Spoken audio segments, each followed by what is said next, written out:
Celine Peters had 3 unbreakable rules for surviving the world of Manhattan's elite families. Never blur professional lines. Never ignore red flags in men who smile too easily. And never, under any circumstances, attend a family gala before the 6-month mark.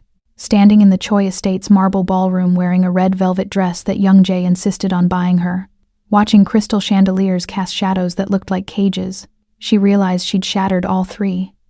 And the pieces were about to cut.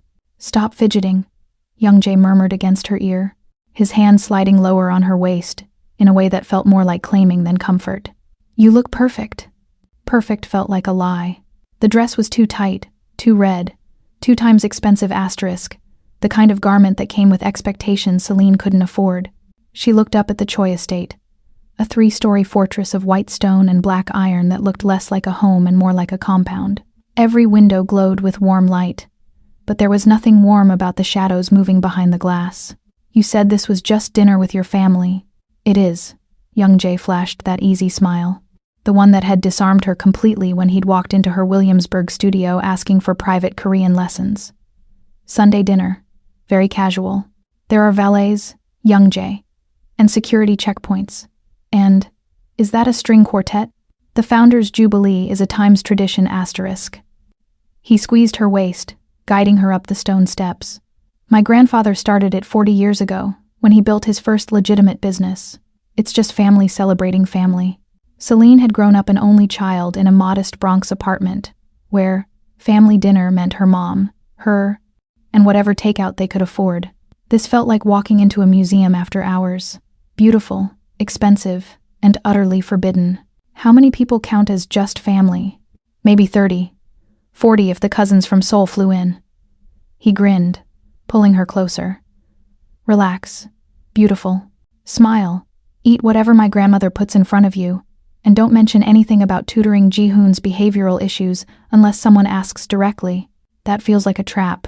It's called Times Discretion asterisk." His voice carried an edge she'd only heard once before, when a parent at her studio had questioned her credentials. "This family values loyalty above everything. Show them you can be discreet, and they'll love you." The door opened before they reached it. A woman in her 70s stood in the entryway, small and elegant in a traditional Times hanbok Times of deep blue silk. Her silver hair was pulled back severely, and her eyes, dark, sharp, unnervingly focused, landed on Celine with the precision of a scalpel. The temperature dropped 10 degrees. "Young Jae," she said in Korean, her voice like silk over steel. "You're late. Halmione, this is Selene." "Celine, my grandmother, Madame Choi Haejin, Mrs. Choi." Celine extended her hand, her voice steadier than her heartbeat. "Thank you so much for having me. Your home is beautiful." Haejin looked at the offered hand for 3 seconds too long. Then she took it. Her grip was cool, dry, and far stronger than it should have been. "Celine Peters," she said, testing each syllable like a wine she hadn't decided to swallow. "The etiquette tutor. Young Jae says you're teaching our Ji-hoon." "Yes, ma'am. He's incredibly bright." "And you're from the Bronx?" It wasn't a question. "Public schools. Scholarship to Hunter College. Studio apartment in Williamsburg you opened with a small business loan 3 years ago." Celine's blood went cold. Yes." Haejin released her hand and turned to Young Jae, speaking rapid Korean that Celine couldn't follow. Whatever she said made Young Jae's jaw tighten, his smile becoming something sharp and defensive. Then Haejin looked back at Celine, and something shifted in her expression. Not warmth, but assessment. "Come inside before the soup gets cold," she said in English. "If my grandson cares enough to bring you here, I suppose I should care enough to feed you." She disappeared into the house, leaving Celine feeling like she'd just survived the first round of an elimination she hadn't known she'd entered. "That went well," Young Jae said. "How could you possibly tell? She didn't ask about your family medical history or your credit score. Trust me, that's a victory." He guided her forward, his hand now feeling more like a leash than affection. "Just follow my lead. Everything's going to be fine." The interior of the estate was exactly what Celine had feared. Museum quality. Marble floors reflected the light from crystal chandeliers. The walls were covered in what looked like original artwork. Bold, modern pieces that probably cost more than her yearly rent. A massive dining table dominated the formal room, set with enough place settings to feed a small army, each plate rimmed in gold. Voices echoed from deeper in the house, Korean and English mixing together in a symphony of conversation that felt more like controlled chaos than celebration. Young Jae led her through introductions that blurred together. Uncle Jae-sung, Aunt Mi-ra, cousins whose names she immediately forgot, a sister-in-law named Soo-jin, who looked at Celine with something between pity and warning. "This is Young Jae's latest project," someone murmured in Korean, just loud enough for Celine to catch. "American," another voice answered.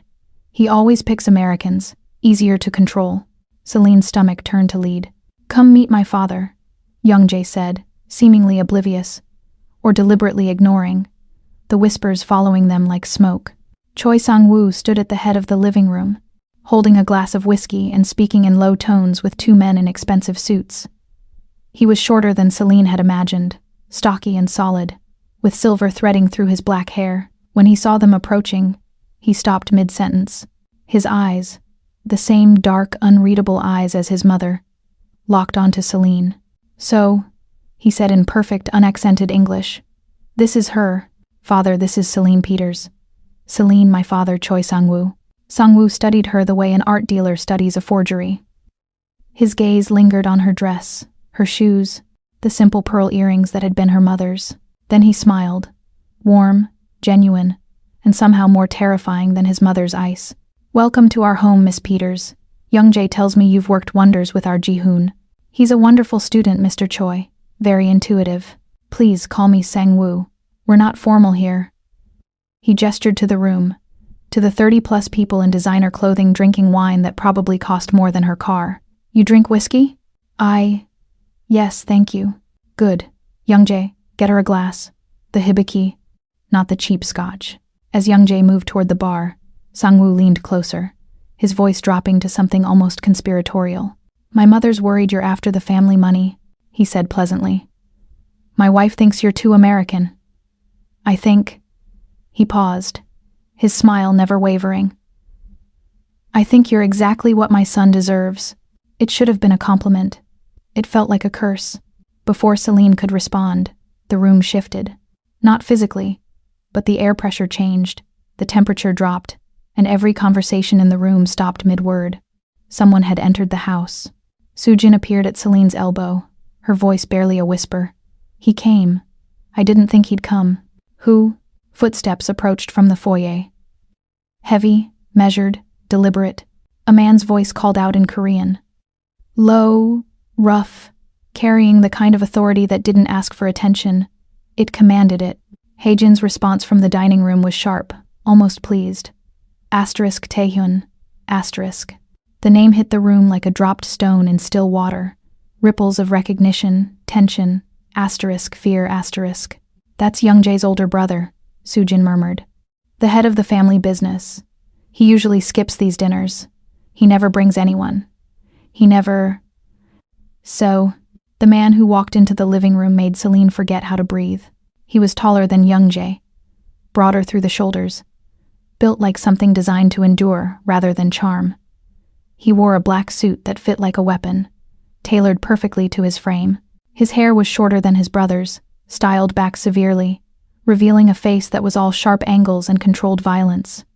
A thin scar cut through his left eyebrow, another disappeared into his collar. But it was his eyes that stopped her heart.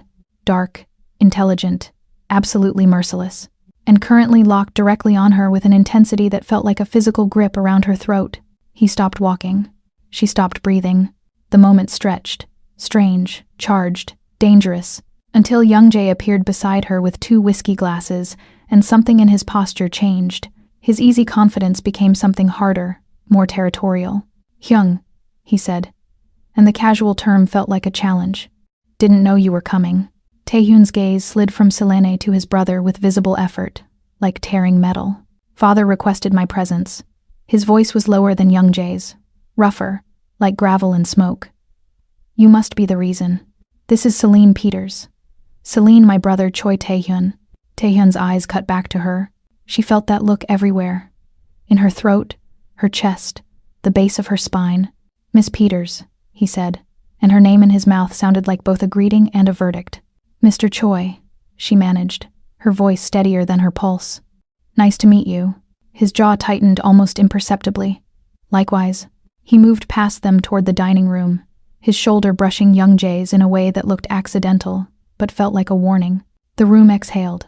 Celine realized she'd been holding her breath. "You okay?" Young Jae asked quietly, his hand finding her waist again, possessive in a way it hadn't been before. "Fine. Your family is just intense. You have no idea." His grip tightened. "But don't worry about Taehyun. He's all business, no charm. He'll probably ignore you all night." Celine glanced toward the dining room, where Taehyun had stopped to speak with his grandmother, his hand resting on the back of her chair with unexpected gentleness. As if sensing her gaze, he looked up. Their eyes met across 30 feet of marble and expensive furniture. He didn't look away. Neither did she. And in that moment, Celine understood with perfect, terrifying clarity. Young Jae was wrong. Choi Taehyun wasn't going to ignore her.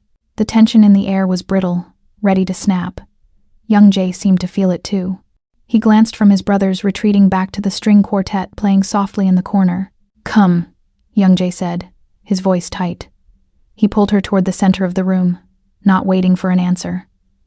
"Let's dance. Now." "Young Jae, people are staring. Let them stare." He pulled her into a waltz frame, his grip almost painful. "I want them to see you with me. I want him to see." They moved stiffly to the music. Young Jae wasn't dancing with her. He was parading her.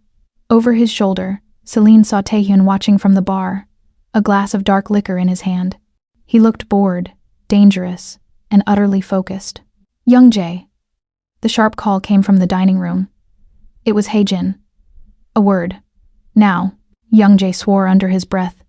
He stopped moving but didn't let go of Celine. "I have to go. Stay here. Don't move." He marched toward his grandmother, leaving Celine stranded in the middle of the ballroom floor.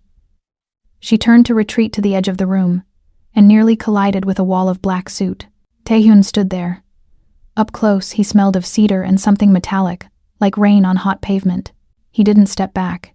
He stepped closer, invading her personal space until she had to tilt her head back to meet his eyes. "You dance well," he said, his voice low enough that only she could hear. "For a puppet." "Excuse me?" Taehyun's gaze dropped to her hand, to the ring finger that was currently bare, but wouldn't be for long. Then he leaned in, his mouth brushing the shell of her ear. The heat of him made her shiver. "Wrong brother," he whispered. Celine froze. "What?" He pulled back, his dark eyes mocking. "You're dancing with the wrong brother, Miss Peters. Young Jae plays at power. I am power. Learn the difference before it kills you." "Dinner is served," a staff member announced, cutting through the moment. Taehyun stepped back, the mask of indifference sliding back into place. "After you." "Welcome back, my fierce hearts and midnight dreamers. Before we dive in, make sure you're subscribed, hit that like button, and tell me where you're watching from. I love seeing our little dark romance family stretch across cities, countries, and time zones. Every click, every comment, every bit of love you leave here helps us keep unraveling these dangerous love stories and high-stakes betrayals together. So find your quiet place, dim the lights, and get ready. Let's begin." Dinner was an orchestrated performance of wealth and judgment. Celine sat between Young Jae and an aunt whose name she'd already forgotten, trying to navigate silverware she'd only seen in period dramas. The table stretched like an airport runway, polished mahogany, reflecting the chandelier's cold light. 32 people sat in assigned seats that felt more like battle positions than family gathering. Young Jae's hand found her knee under the table, possessive, clammy, meant to reassure but only making her skin crawl. She'd spent 3 months convincing herself his touch was affection. Now, with Taehyun's warning still burning in her ears, every casual caress felt like a claim being staked on property Young Jae didn't own. "You're not eating," Young Jae murmured, his breath hot against her ear. "My grandmother notices everything." Celine picked up her fork, stabbing at something delicate and expensive that turned to ash in her mouth. Across the table, Taehyun sat beside his father, his posture military straight, his focus seemingly on his plate. But twice, no, 3 times, she'd felt his gaze like a brand against her skin. He'd called her collateral. The word had teeth. The meal ended near midnight. Young Jae disappeared with his father and uncles into a room with thick doors and thicker secrets. The women scattered to various sitting rooms, their laughter brittle and performative. Celine pleaded exhaustion, and Haijin's personal maid led her through a labyrinth of hallways to the guest wing. Her room was beautiful in the way museums were beautiful, untouchable, lifeless. French doors opened onto a balcony overlooking gardens that looked silver-edged under the moonlight. The bed was a 4-poster monstrosity with silk sheets that whispered against her skin like warnings. She didn't sleep. At dawn, she gave up pretending and dressed in the clothes she'd brought for the weekend. Simple black trousers, and a cream blouse that felt like armor compared to last night's red dress. The house was silent, but it was the silence of held breath, not rest. She found the library by accident, drawn by the smell of old paper and leather.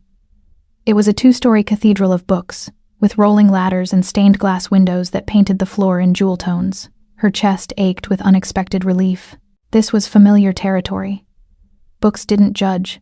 They didn't have hidden agendas. "You're up early."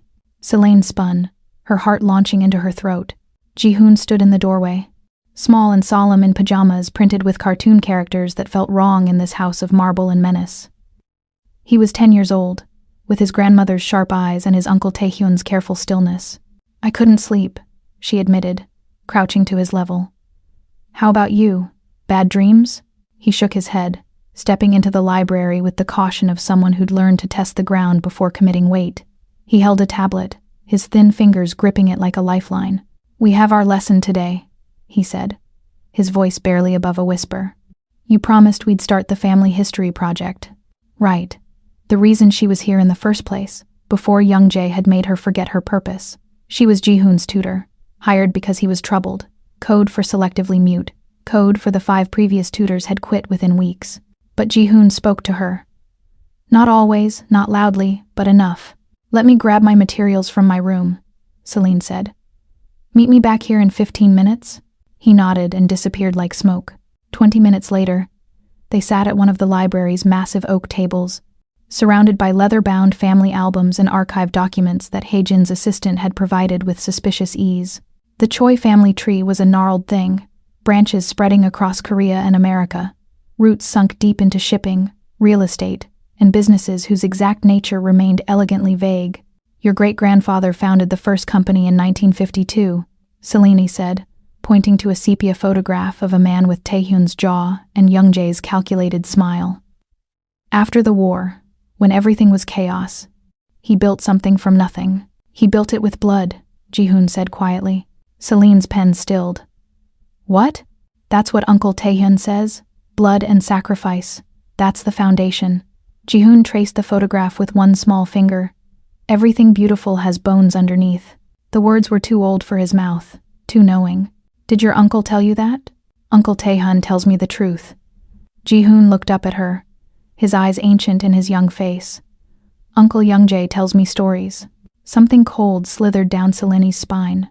"What kind of stories?" Ji-hoon's gaze slid away, fixing on the stained glass window where morning light turned red to blood, blue to bruise. His hands started moving, not trembling, but deliberate. He reached for his tablet, fingers flying across the screen with the fluency of a generation raised digital. He turned it to face her. The screen showed a photograph of a woman, mid-30s, blonde, professional, attractive in a severe way, with wire-rimmed glasses and a smile that looked practiced. "Who is this?" Celine asked, though dread was already pooling in her stomach. "Miss Catherine." Ji-hoon's whisper was barely audible. "My tutor before you. Before Miss Park. Before Miss Wei. Before." The word hung like an execution. "She was nice," Ji-hoon continued, his voice flattening to something mechanical, protected. "She brought me books about dinosaurs. She helped me with my handwriting. She asked too many questions about the family files." Celine's throat closed. "Ji-hoon, Uncle Youngjae said she went back to England, that she got homesick." He looked at Celine directly then, and in his eyes was a knowledge no child should carry. "But I saw him that night. In the garden. He was digging, and Miss Catherine's phone was in his pocket. It kept buzzing. Someone named David kept calling." The library's temperature dropped 20 degrees. "Why are you telling me this?" Celine whispered. "Because you have the same access codes she did. Because Uncle Youngjae looks at you the way he looked at her, like you're useful." Ji-hoon's small hand covered hers, ice cold and shaking. "And because you're nice to me." I don't want you to go to England too. Celine's mind spun, fragments clicking together with sickening clarity. The family archives she'd been given access to, supposedly for educational purposes. The digital vault containing generations of documents, contracts, property deeds. Young Jae had set up her credentials himself, insisted on it, claimed he wanted to make her job easier. She'd thought it was thoughtfulness. It was framing. Ji-hoon, I need you to listen very carefully, Celine said, her voice steady despite the panic clawing her throat. Has anyone else ever asked you about footsteps in the hallway? Measured, heavy, not Young Jae's quick, eager stride. Ji-hoon went rigid, his hand crushing hers. The library door opened. Taehyun filled the doorway like a threat made flesh, dressed in black slacks and a white shirt with the sleeves rolled to his elbows. His forearms were marked with ink, geometric patterns and Korean script that looked less like decoration and more like documentation. Battle scars illustrated. His gaze went to Ji-hoon first, something softening infinitesimally in those hard eyes, then to their joined hands, then to Celine's face. He saw everything. She knew he did. Ji-hoon, Taehyun said in Korean, his voice gentle in a way that made Celine's chest ache. Your grandmother wants you. Something about breakfast and proper nutrition. Ji-hoon squeezed Celine's hand once, a warning or a plea, then slipped from his chair and passed his uncle without a word. Celine was left alone with the man who'd warned her she was collateral. Taehyun closed the door. The soft click of the latch sounded like a cell locking. He talks to you, Taehyun observed, moving into the library with the controlled grace of something predatory. The doctors said he might never speak again after what he witnessed. What did he witness? Celine asked, though Ji-hoon had already painted the picture in blood and garden soil. Taehyun didn't answer. He reached the table, his gaze dropping to the spread of family documents. His jaw tightened almost imperceptibly when he saw which files were open. The property acquisitions from 1987, the corporate restructuring of 2003. You have access to the family archives, he said. It wasn't a question. Your brother gave me the credentials. For Ji-hoon's lessons. My brother. Taehyun's voice curdled with something too complex to name. Tell me, Miss Peters, have you noticed anything unusual in these files? Documents that seem out of place? Signatures that look freshly added to decades-old contracts? Celine's mouth went dry. She'd been so focused on creating engaging lessons that she hadn't looked closely. But now that he mentioned it, the 2003 restructuring, she said slowly. The signature page looks newer than the rest of the document. Different paper quality. Observant. Taehyun pulled out the chair across from her, sitting with the deliberate control of someone who'd learned to make every movement count. Young Jae has been using the archive access to create forgeries, changing ownership documents, fabricating debts that never existed, building a paper trail that makes him the rightful heir to properties that were never his. And I'm the perfect scapegoat. A tutor with full archive access, motivated by an affair with the younger son, caught red-handed with the documents when the forgeries are discovered. Taehyun's gaze was surgical, dissecting her layer by layer. You'd take the fall. Young Jae would play the heartbroken victim. The family would close ranks. You'd disappear into the American legal system, if you were lucky. And if I wasn't lucky. Taehyun's silence was answer enough. Celine's hands shook. She pressed them flat against the table, feeling the cool wood anchor her spiraling thoughts. Why are you telling me this? Why warn me? Because Ji-hoon likes you. And what Ji-hoon cares about, I protect. Taehyun leaned back, his eyes never leaving hers. And because my brother needs to learn that some things aren't his to destroy. I'm not a thing. No. His gaze intensified, and Celine felt heat flood her face, her throat, her traitorous body. You're not. Which makes you even more dangerous to keep around. The words should have stung. Instead, they felt like recognition. What am I supposed to do? Celine asked. Pretend I don't know? Keep playing Young Jae's girlfriend while he sets me up for… what, fraud? Murder? Yes. Taehyun's response was immediate, brutal. Exactly that. Because if you run now, he'll know someone warned you. He'll accelerate his timeline, and people will die. Possibly starting with you and definitely including Ji-hoon, who's an inconvenient witness to at least 3 of Young Jae's previous cleanups. Celine's stomach heaved. You're asking me to be bait. I'm asking you to be smart. Taehyun stood, buttoning his cuff with meticulous precision. My brother is planning a coup. He needs those forged documents to challenge my father's will, which currently names me as successor. Your archive access is his weapon. Your eventual arrest is his shield. Right now, you're valuable to him. The moment you're not. He didn't finish. He didn't have to. How long do I have? The family's annual board meeting is in 6 weeks. That's when he'll make his move. That's when he'll need you to take the fall. Taehyun moved toward the door, then paused. In the meantime, be the perfect girlfriend. Smile at family dinners. Let him parade you around. And for God's sake, don't let him know you can see the blade behind his back. And what will you be doing while I'm playing target practice? Taehyun looked back at her, and the expression on his scarred face was something between promise and threat. Building a cage strong enough to hold a rabid dog, even if it's my own brother. He left without another word. Celine sat alone in the library as morning light turned the stained glass into fire, and wondered which was more dangerous, the man who wanted to use her, or the man who wanted to save her. Neither option felt safe, but only one felt inevitable. 3 days passed in careful performance. Celine played her role with the dedication of someone who understood the script had been written in blood. She smiled at Young Jae's jokes. She let him hold her hand during the evening walks through gardens that looked beautiful and felt like graveyards. She asked no questions about his late-night meetings or the phone calls he took in Korean, thinking she couldn't understand. She was learning to understand a lot of things. Jihoon's lessons continued in the library, but now Celine paid attention to the documents with new eyes. She photographed nothing, too obvious, but she memorized everything. The dates that didn't align, the signatures that looked too fresh, the property transfers that appeared on pages clearly inserted after original binding. Young Jae had been busy for years, and sloppy, in the way men who thought themselves clever often were. She saw Taehyun only in passing. At breakfast, where his presence turned the meal into silent warfare, or in hallways where his footsteps echoed like countdown timers. He never spoke to her directly, but she felt his attention like a physical weight. Protection or surveillance, she couldn't tell. Maybe there was no difference in this house.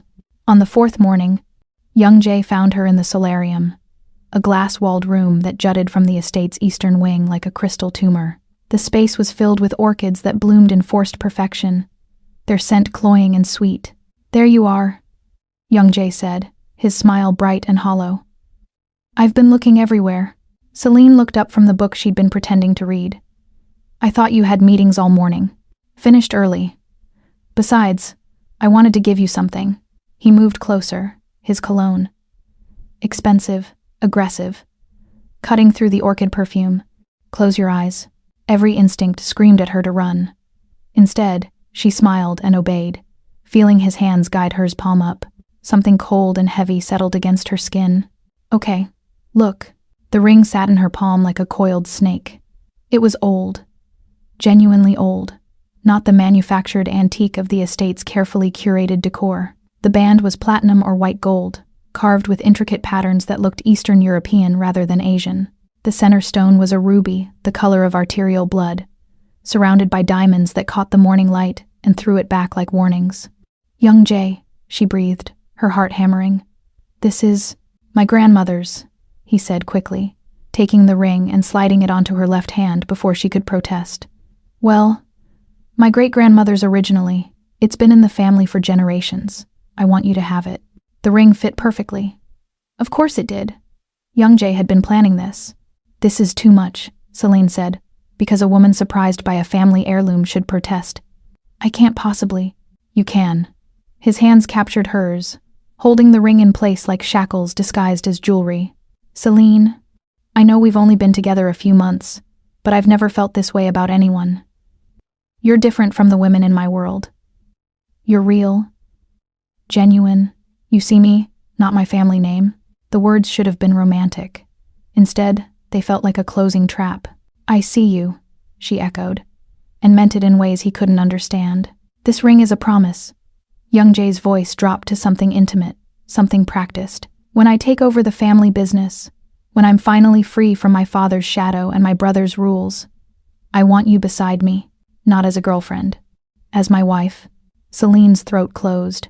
She'd suspected he was using her, framing her, setting her up for destruction. But marriage? That was a level of commitment that made no sense unless he needed her legally bound to him. unable to testify, complicit in everything he'd built.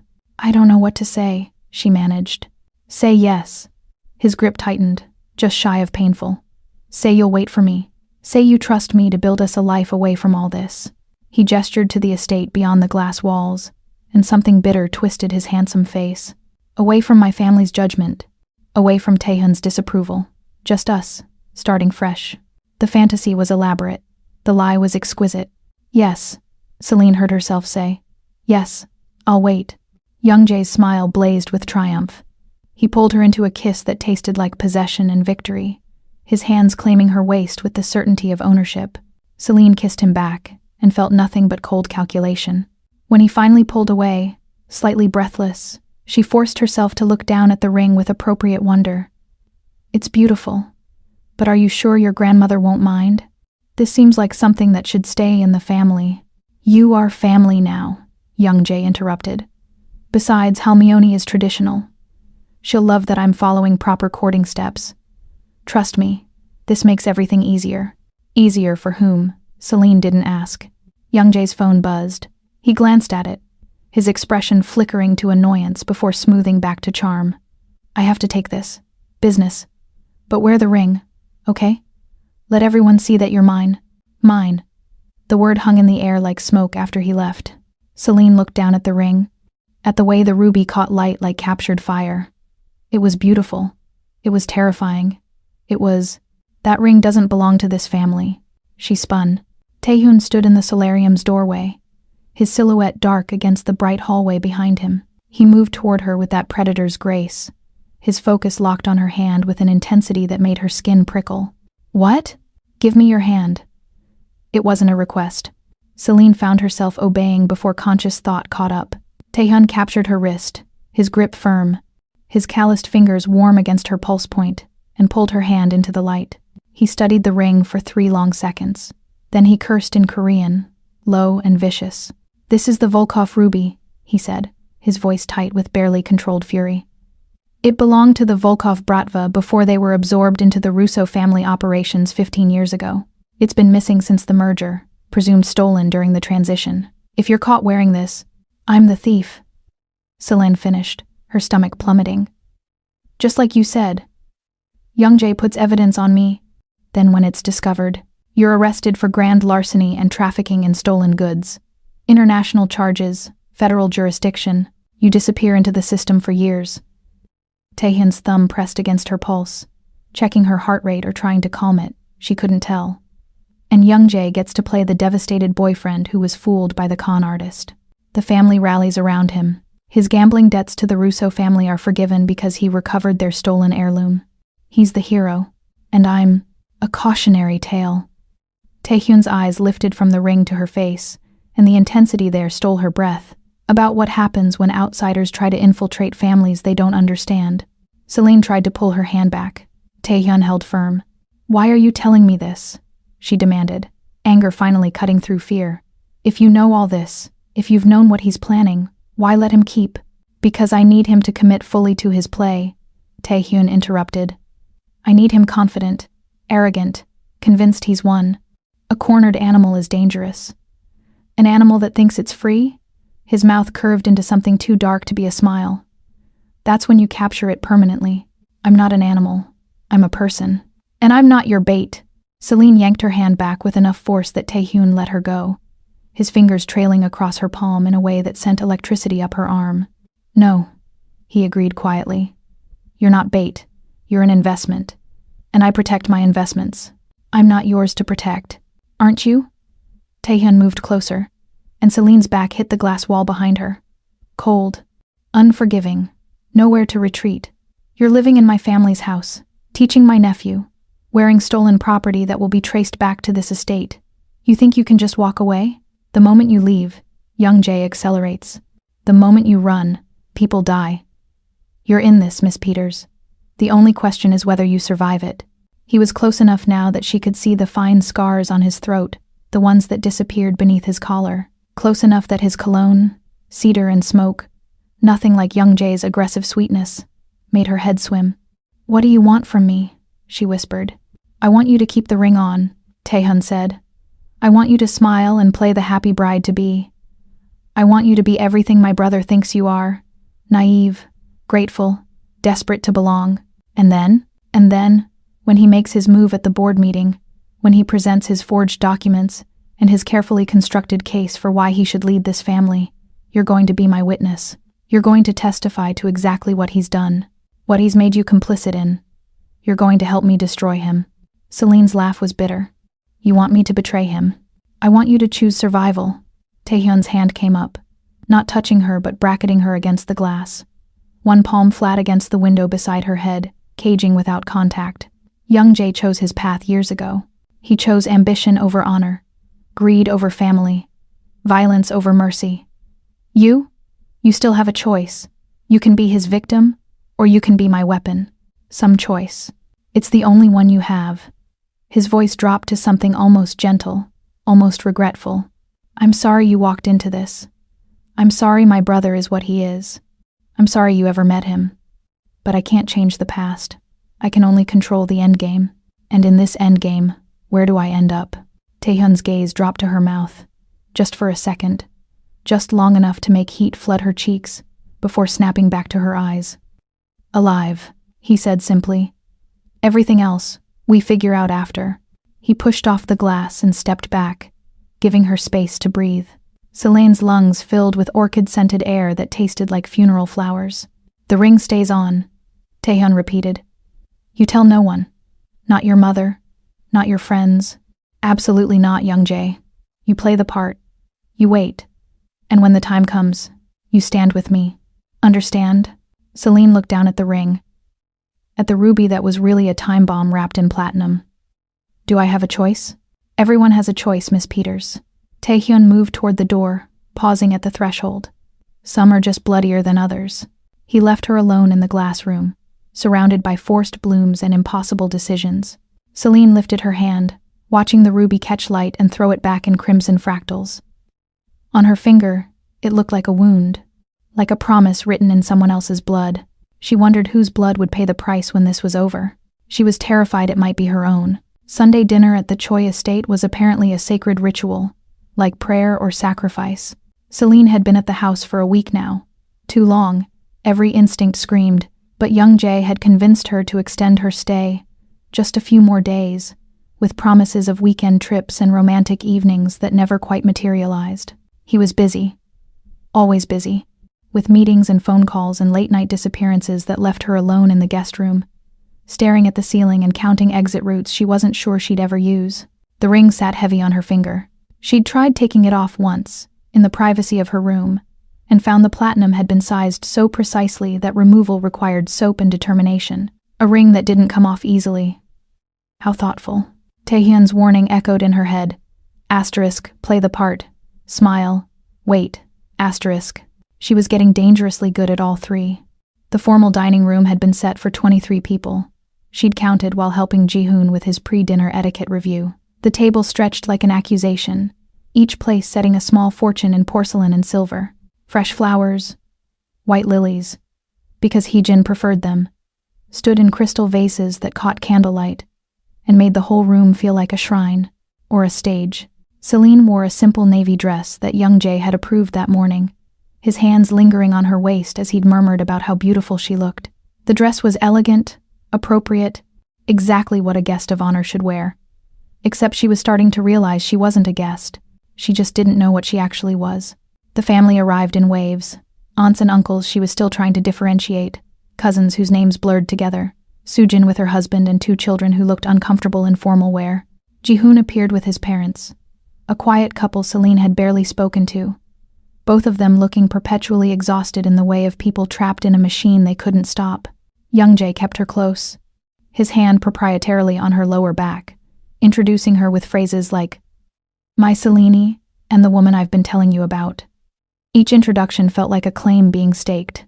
Heijin presided from her seat like an empress holding court. She'd nodded at Celine with something that might have been approval or might have been calculation. Impossible to tell.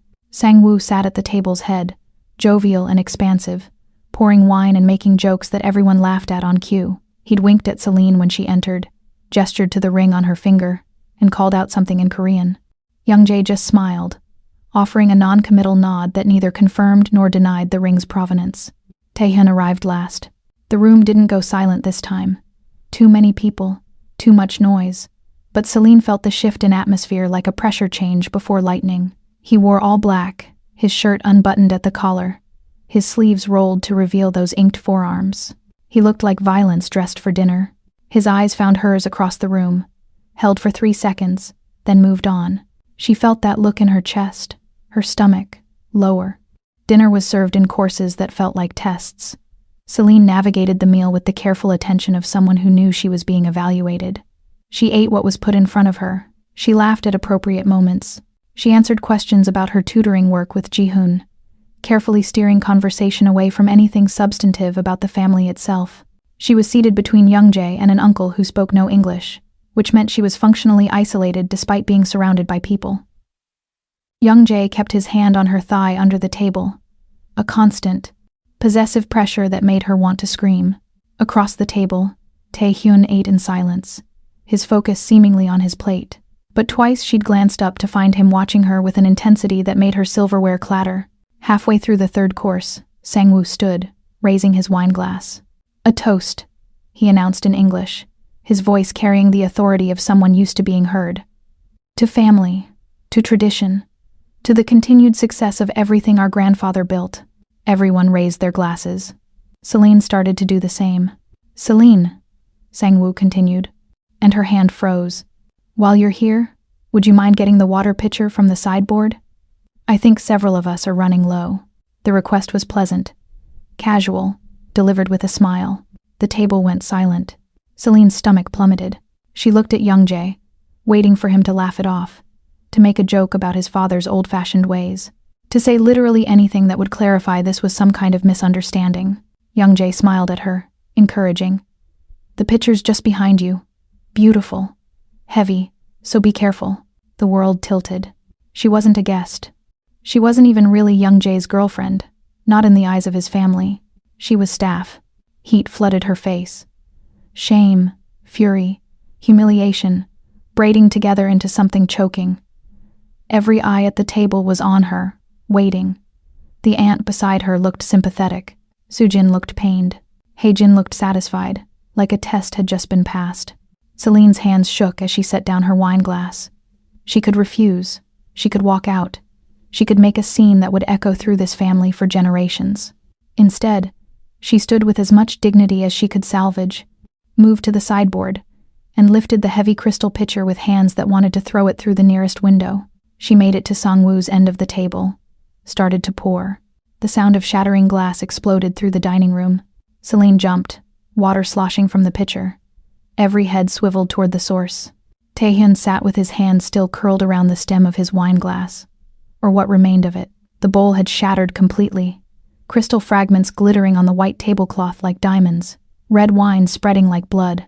His hand was cut, crimson running down his wrist, dripping onto his plate. He didn't move, didn't flinch, just stared at his father with an expression of absolute contempt. "Taehyun," Haejin said sharply. "Apologies." Taehyun's voice was soft, lethal. The glass was flawed, weak stem, poor craftsmanship. His eyes never left his father's face. Someone should have noticed before putting it on the table. The words weren't about the glass. "Min-ji," Taehyun called to one of the household staff, a woman in her 50s who'd been standing by the kitchen door.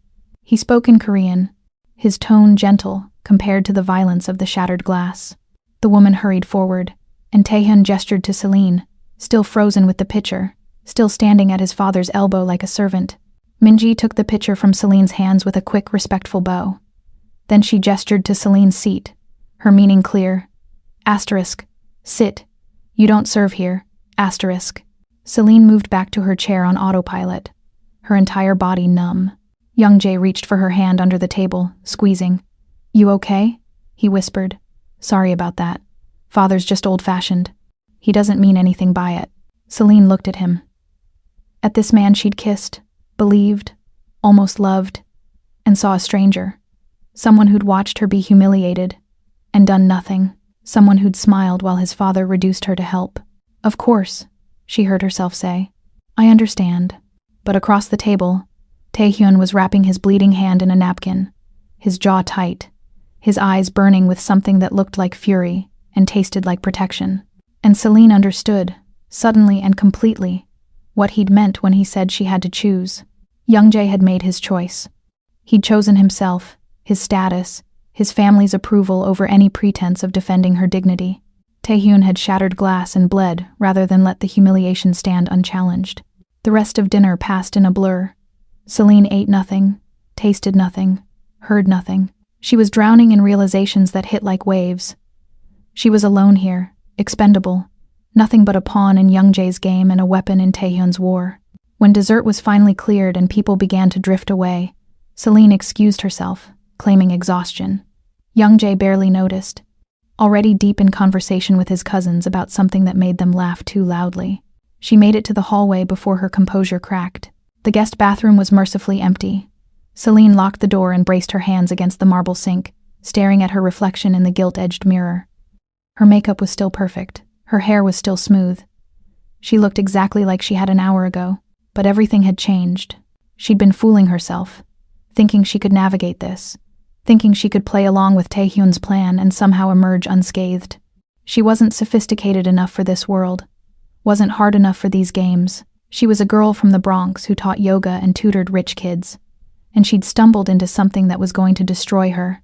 The ring on her finger felt like a shackle. Miss Peters. Celine's head snapped up.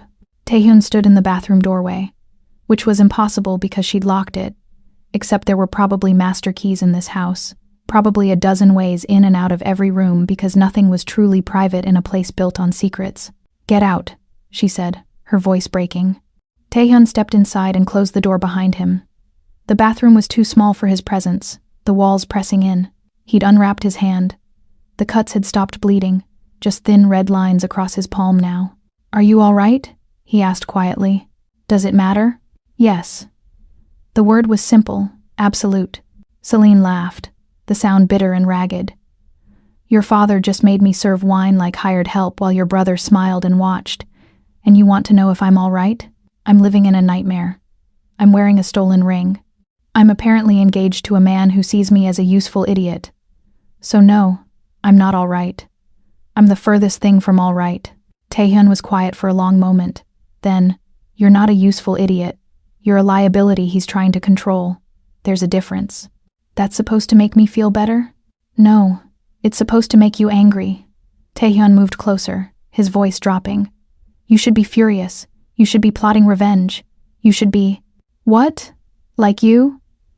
Celine shoved at his chest, her hands hitting solid muscle. "You're so busy protecting the family name and playing three-dimensional chess with your psychopath brother that you forgot I'm not a game piece. I'm a person. I had a life. I had a business. I had safety," Taehyun finished. "You had safety, and I took that from you the moment I let my brother near you." The admission hung between them. "You knew," Celine whispered. "This whole time you knew what he was, and you let him." "I didn't know he'd choose you." Taehyun's hands came up, bracketing her against the sink without touching. "I thought he'd pick someone from his usual circle, someone who understood the stakes. I didn't expect him to find someone kind enough to reach my nephew, smart enough to threaten him, real enough to make me—" He stopped, cut himself off like he'd revealed too much. "Make you what?" Celine demanded. Taehyun's jaw worked. His eyes, God, his eyes were so dark, so close, so full of things she couldn't name. "Make me want to burn it all down to keep you safe." The bathroom was suddenly airless. "You don't even know me," Celine managed. "I know you teach a traumatized child with patience and kindness. I know you haven't run screaming despite having every reason to. I know you're brave enough to stand in a room full of predators and still maintain your dignity." His hand lifted, hesitated, then settled against her cheek. Warm, calused, impossibly gentle. "I know you deserve better than this family. Better than my brother. Better than me. Then let me go." "I can't." His thumb traced her cheekbone, and Celine felt that touch everywhere. "Not until it's safe. Not until I know he can't hurt you. Not until—" "Not until what?" Taehyun's gaze dropped to her mouth, lingered, lifted back to her eyes with visible effort. "Not until I stop being selfish enough to keep you close." Celine's breath caught. This was wrong. This was insane. This was— "I hate you," she whispered. "Good." Taehyun's hand slid from her cheek to cup the back of her neck, his fingers threading through her hair. Hate me. Blame me. Just don't forgive my brother. Don't let him make you doubt yourself. What happened tonight wasn't about you. It was about him establishing control. And what is this? Selene gestured between them, at the impossible tension crackling in the air. What are you establishing? Alliance, Taehyun said roughly. Or at least, that's what I'm trying to convince myself this is. And what is it really? His forehead dropped to rest against hers. Just a point of contact, just shared breath in a too small space. A mistake I can't stop making. Someone knocked on the bathroom door. Miss Peters? Are you unwell? The spell shattered. Taehyun stepped back, his hand falling away, his expression smoothing into that blank mask he wore so well. He moved to the door, unlocked it, stepped into the hallway. She's fine, he told whoever was outside. Minji, Selene saw over his shoulder. Just overwhelmed. I was checking on her at my grandmother's request. The lie was smooth, practiced, completely believable. Minji nodded, satisfied, and disappeared. Taehyun looked back at Selene one last time. 6 weeks, he said quietly. Hold on for 6 weeks. Then this ends. And what happens to me when it does? Whatever you want, Taehyun said. I promise. He left before she could ask if he was a man who kept promises. Selene stood alone in the bathroom, her reflection staring back at her with kiss-swollen lips. She hadn't realized he'd come close enough to almost taste, and wondered which brother was the real danger, the one who wanted to use her, or the one who wanted to save her. Both felt equally capable of destroying everything she'd ever been. 3 weeks passed in a slow-motion nightmare. Selene stopped marking days and started counting meals. Breakfast, lunch, dinner, each one a performance she was getting dangerously good at. Youngjae grew more attentive as his coup approached, more affectionate, more possessive. His touches lingered. His kisses tasted like ambition masked in sweetness. He talked about their future with the conviction of a man reading lines he'd rehearsed. She smiled. She agreed. She wore the stolen ring and played the role of besotted girlfriend with an expertise that frightened her. At night, alone in her room, she cried silent tears into silk pillowcases and planned escape routes she knew she'd never use. Not yet. Not until Taehyun's carefully constructed trap was sprung. Not until she could walk away knowing Ji-hoon was safe. The boy had become her anchor. His lessons were the only genuine thing in this house of mirrors. He spoke more now. Whole sentences sometimes. Usually about dinosaurs or space or the uncomfortable questions that children asked when they hadn't yet learned to perform. Do you love Uncle Youngjae? He'd asked once, his voice careful. I care about him, Selene had answered. Because the truth, I don't know who he really is, would terrify them both. Uncle Taehyun says caring and loving are different. Ji-hoon had looked up at her with those two old eyes. He says love means you'd bleed for someone. Caring just means you'd prefer they didn't bleed on you. The philosophy of a man raised in violence.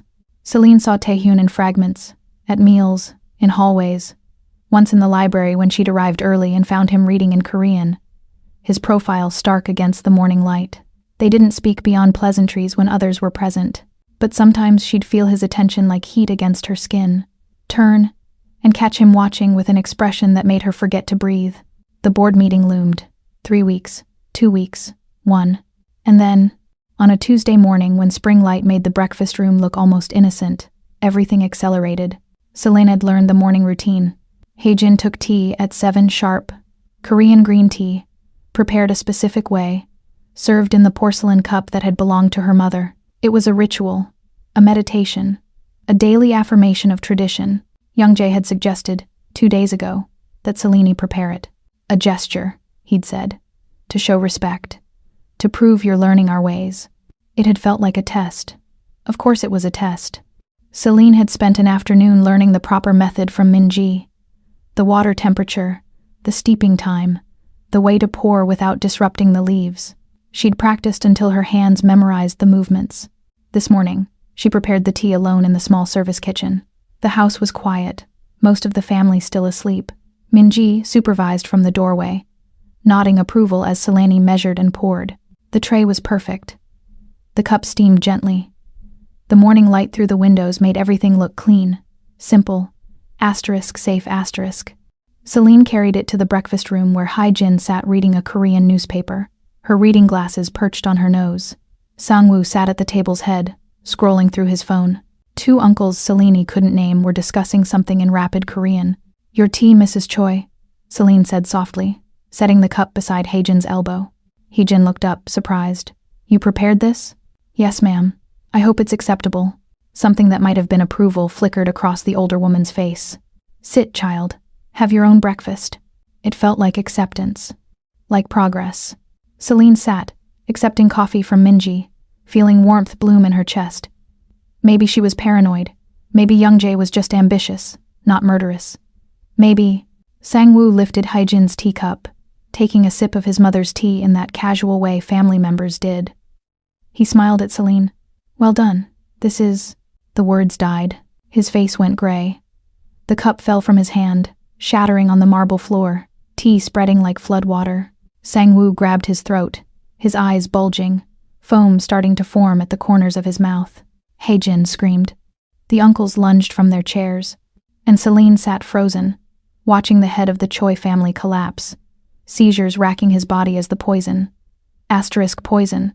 There was poison. How was there poison asterisk? Did its work? The room exploded into chaos. Someone shouted for a doctor. Someone else grabbed their phone, calling emergency services in panicked Korean. Haejin was on the floor beside her son, cradling his head, screaming at him to stay awake. Selene couldn't move, couldn't breathe. Her hands shook violently as her mind tried to process what she was seeing. She'd made that tea. Her hands, her measurements. Oh God. The breakfast room doors slammed open. Security poured in. 4 men in suits with guns already drawn. One of them grabbed Selene, yanking her from her chair with enough force to dislocate her shoulder. She cried out, dropped to her knees, tasted blood where her teeth cut her lip. "She made the tea," someone shouted in English. "She poisoned him." "No," Selene gasped. "No, I didn't. I wouldn't." A gun pressed against the back of her head. Cold, unforgiving. "Wait." Haejin's voice cut through the chaos. "Don't you dare. Not until we know." "I saw her." Youngjae's voice. Selene's head snapped up, and there he was in the doorway, wearing pajama pants and a t-shirt, his hair mussed from sleep, his face a perfect mask of shock and grief. "I was coming down for coffee. I saw her in the service kitchen. She was adding something to the tea. I thought it was honey. Oh my God. Oh my God, Selene, what did you do?" The performance was flawless. "You're lying," Selene said, her voice breaking. "Youngjae, please, I didn't." "I'm sorry." He looked at her with eyes full of false tears. "I'm so sorry. I wanted to believe you were different. But you were using me, getting close to steal from us. And now my father." "Shut up," Selene screamed. "You set me up. You gave me the ring. You suggested I make the tea. The gun pressed harder against her skull. "Shut your mouth, or I will end you here. Where's the teapot?" Another voice, sharp with authority. Selene didn't recognize the man. Older, gray-haired, dressed in a suit despite the early hour. If she poisoned the tea, the pot should still be contaminated. Minji hurried from the service kitchen, carrying the pot on a tray. "Here, sir. She used this. Don't touch it directly." The man took the pot with a cloth. "We'll need it tested. In the meantime, she stays exactly where she is until we know what happened to my son." Haejin stood, her face carved from stone, the grief and fury making her look ancient and terrible. "If he dies, she dies. Slowly. Do you understand me, girl?" Selene understood. She understood that Youngjae had poisoned his own father, framed her perfectly, and was about to watch her be executed for his crime. Let her go. Every head turned. Taehyun stood in the doorway. He was dressed, unlike his brother, full suit, like he'd been awake for hours. His face was blank, emotionless, but his eyes burned with something that made the security holding Selene take an involuntary step back. "Taehyun," Haejin said.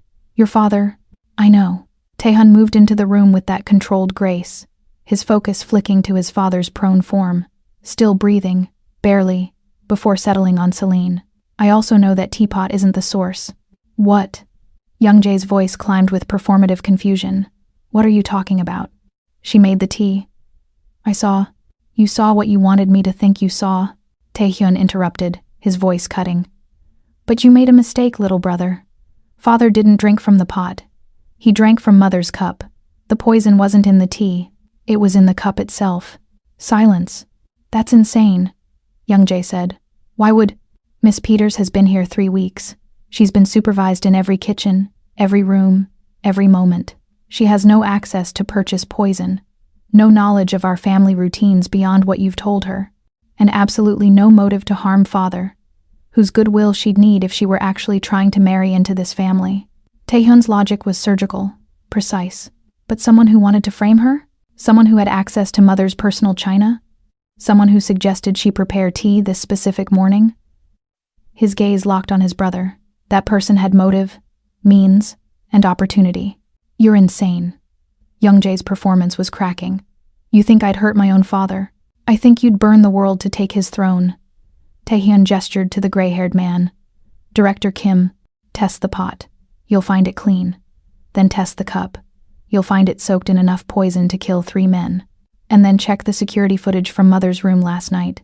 You'll see someone entered at 2 a.m. to tamper with her china cabinet. This is ridiculous, Young Jae said, but he was backing toward the door. I don't have to listen. You'll stay where you are. Hijin's voice was frost. Director Kim, do as Taehyun says, now. The next 10 minutes passed in suspended horror. Paramedics arrived, rushing Sang-woo toward the ambulance. Director Kim ran tests with equipment Selene didn't recognize. The security team pulled up footage on tablets, their expressions darkening as they watched. And Taehyun did something insane. He picked up the teapot, the one that supposedly held poison, and before anyone could stop him, poured the remaining tea into a clean cup and drank it down in 3 long swallows. Taehyun! Hae-jin lunged forward. He held up a hand, stopping her. If the tea is poisoned, we'll know in minutes. If it's not… He looked at Selene, still on her knees with a gun at her head. Then someone needs to face justice for what they've done. You fucking idiot, Young Jae hissed. You absolute… The footage is clear. Director Kim's voice was grim. He turned his tablet to show Hae-jin. This person entered Madam's room at 2:14 a.m. They went directly to the china cabinet. They removed the teacup, applied something to the interior, and replaced it. The face is clear. Hae-jin looked at the screen. Her face went white, then red, then something beyond rage. Young Jae, she said softly. Come here. Mother, I can explain. Come. Here. Young Jae's performance shattered. He bolted for the door. He made it 3 steps before Taehyun's security tackled him to the marble floor with enough force to crack bone. Young Jae screamed. Fury, not pain. Thrashing and cursing in Korean. The gun left Celine's head. She collapsed forward, gasping, shaking so hard her teeth chattered. Hands lifted her gently. Taehyun's hands. He pulled her to her feet, steadying her when her legs threatened to give out. Breathe, he said quietly. Just breathe. It's over. You drank the tea, Celine gasped. You could have died. If you were wrong. I wasn't wrong.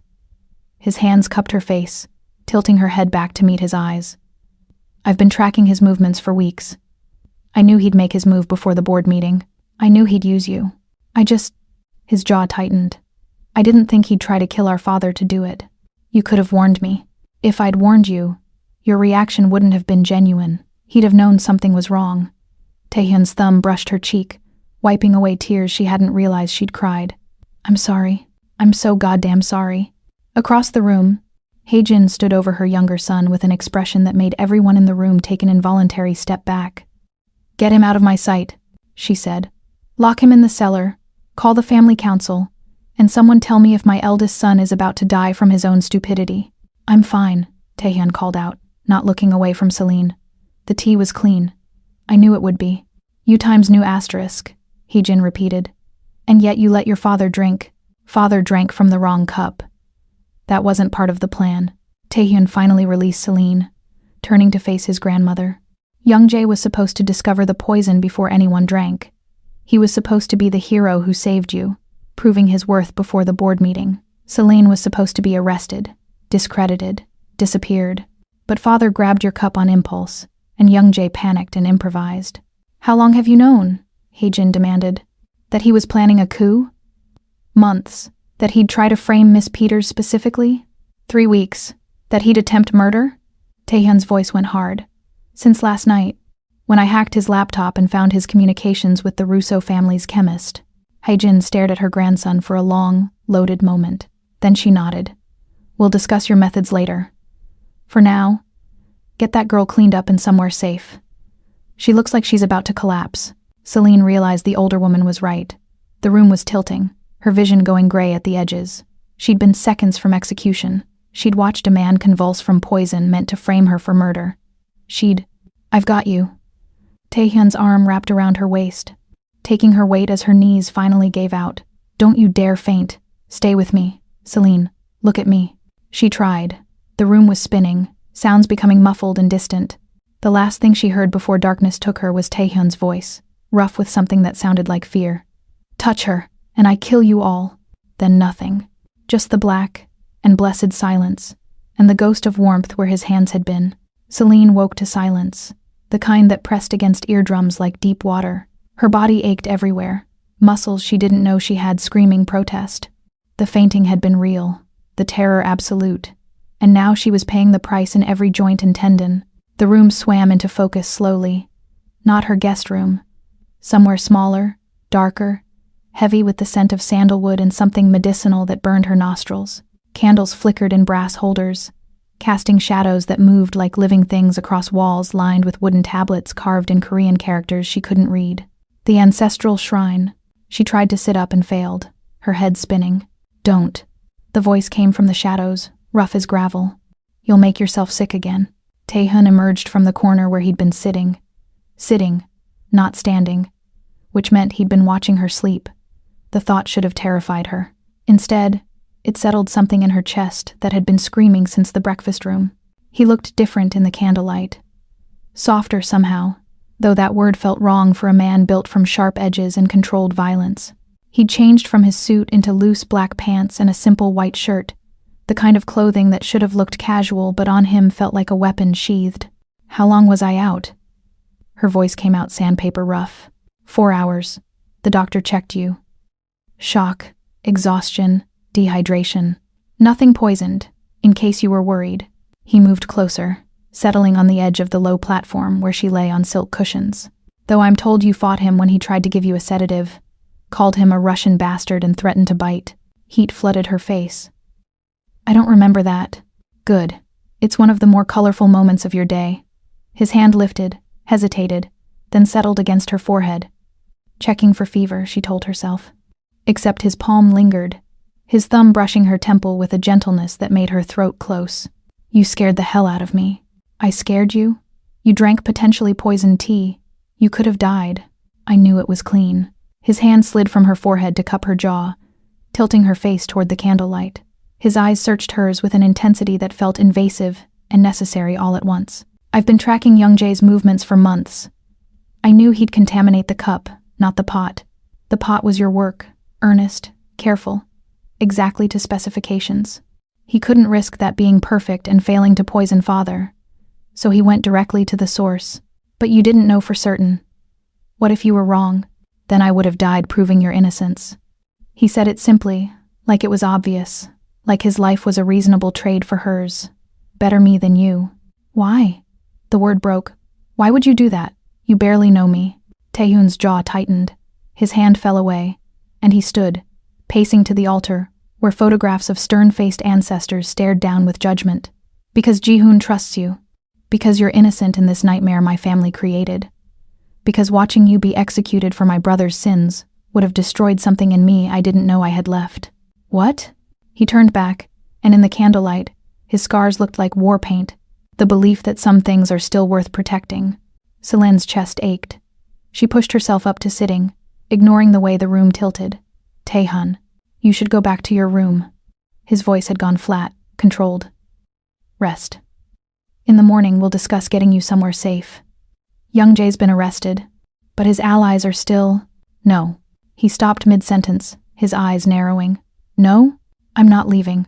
Celine forced herself to stand, her legs shaking but holding. You drank poison for me. You shattered your family to save me. You think I'm going to run now? Yes. He moved toward her with that predator grace, closing the distance until she had to tilt her head back to meet his eyes. Because staying makes you a target. Youngjae has allies, debts. People who will come for revenge. You're safer far away from this house, this family, from me. I don't want safe. The words came out fierce, surprising them both. I want justice. I want to see this through. I want… What? Taehyun's hands came up to frame her face, his grip just shy of bruising. What do you want, Celine? You, she thought. I want you, and that's insane, and I don't care. Instead, she lifted her hand to his chest, feeling his heart hammer against her palm. I want to stop being afraid. I want to stop feeling powerless. I want… His mouth crashed against hers, cutting off words, thoughts, sanity. The kiss was nothing like the careful seduction she'd experienced with young Jae. This was claim and conquest, desperation wrapped in fury. His hands tangled in her hair, tilting her head back to deepen the angle, his tongue sweeping past her parted lips with an aggression that should have frightened her.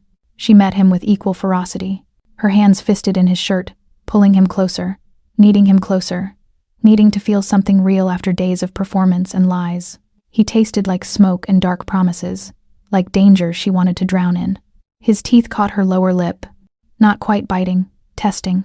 She gasped against his mouth, and he gentled immediately, the kiss shifting from attack to something deeper, more devastating. His hand slid from her hair to her waist, pulling her flush against him until every hard plane of his body pressed against hers. Celine. Her name in his mouth was prayer and curse. We can't. You don't understand what this means. Then tell me. She pulled back just enough to meet his eyes, her hands still fisted in his shirt. Tell me why you're looking at me like you want to devour me and protect me at the same time.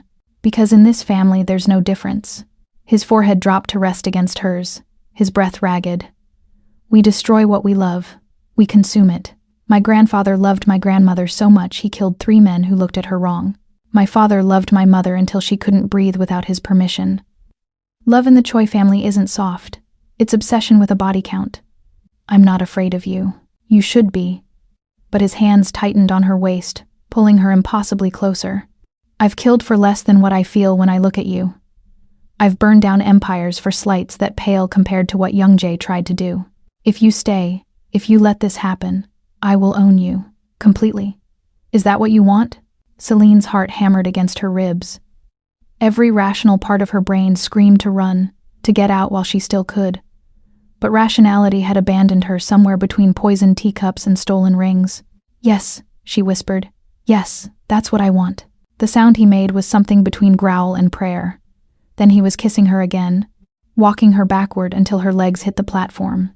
They fell together into silk cushions, his weight pressing her down, his hands mapping her body like territory he was claiming. She arched into him, her own hands exploring the landscape of muscle and scar tissue beneath his shirt. He was all heat and controlled power, every movement calculated even in passion. His mouth left hers to trail down her throat, teeth scraping against her pulse point. Say my name. His voice was rough against her skin. I need to hear you say it. Taehyun. She threaded her fingers through his hair, pulling him back to her mouth. Taehyun, please. The sound of footsteps in the hallway shattered the moment. Taehyun was off her in an instant, his body between her and the door, his hand reaching for something at his back. A gun, she realized distantly. He had a gun tucked into his waistband. It's Min-ji, came a woman's voice through the door. Korean, respectful, urgent. A rapid exchange followed that Celine couldn't parse. Taehyun's posture relaxed fractionally. He responded in Korean, his tone commanding, then turned back to Celine. Your mother is on the phone.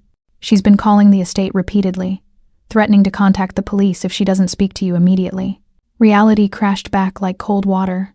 Celine scrambled up, smoothing her dress, her hair, trying to erase evidence of what had almost happened. I need to talk to her. Selene. Taehyun caught her wrist as she moved toward the door. This conversation isn't finished. She looked back at him. This dangerous, beautiful man who'd nearly died for her, who'd kissed her like salvation and damnation wrapped together. I know. When this is over, when Young Jae is dealt with permanently, you'll have a choice to make. His grip tightened. Stay or run.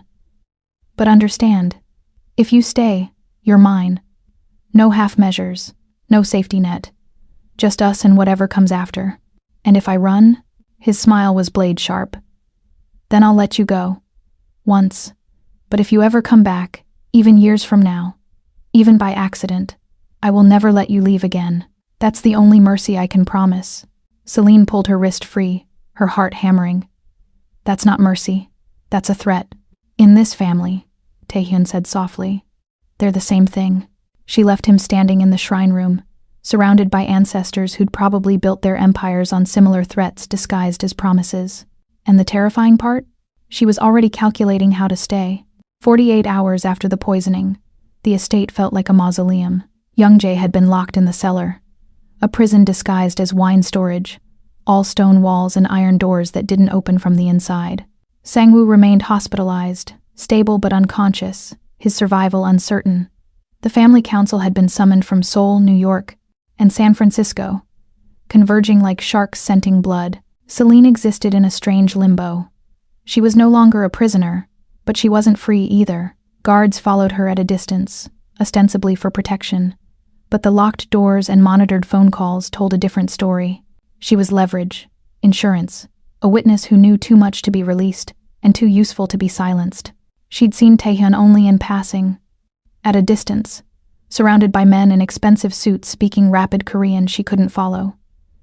He was orchestrating something, building a case, preparing for war. Each time their eyes met across crowded rooms, the air charged with everything unsaid. The kiss in the shrine room burned between them like a brand. On the third morning, Youngjae escaped. Celine learned about it from Ji-hoon, who appeared in her room pale and shaking, his tablet clutched to his chest. Uncle Youngjae is gone. The guards are looking everywhere. Uncle Taehyun is very angry. The house erupted into controlled chaos. Men in dark suits spoke urgently into phones. Vehicles screamed down the driveway. Haejin's voice carried from the main hall, sharp with command and fury. Celine was ordered to stay in her room. She lasted 20 minutes before cabin fever drove her to attempt the door. Unlocked, surprisingly. She made it to the library before a guard intercepted her. One of Taehyun's men, young and nervous. Miss Peters, you should return. I need to speak with Taehyun. Mr. Choi is unavailable. Security protocols require. A phone rang. The guard answered, his expression shifting to confusion, then alarm. He thrust the phone at Celine. For you. Hello? Celine. Youngjae's voice, warm and familiar and utterly wrong. Thank God. Are you okay? Has Taehyun hurt you? Her blood went cold.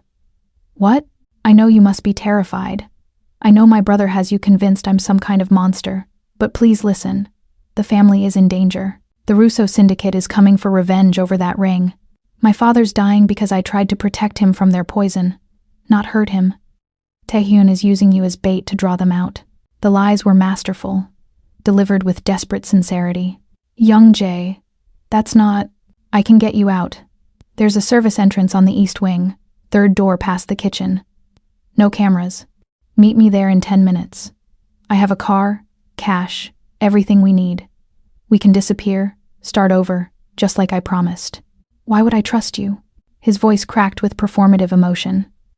Because despite everything, I still love you. Because you're in danger as long as you're in that house.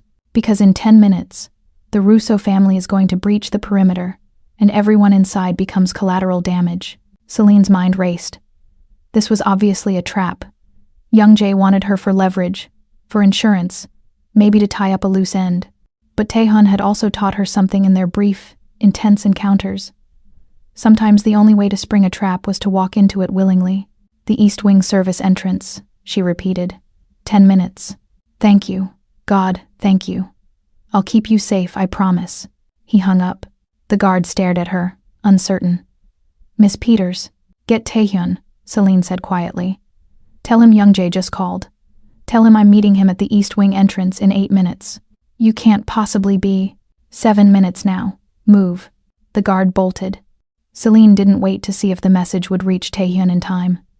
She moved through the house with purpose, mapping the route in her head. The East Wing was older, part of the original structure before the renovations.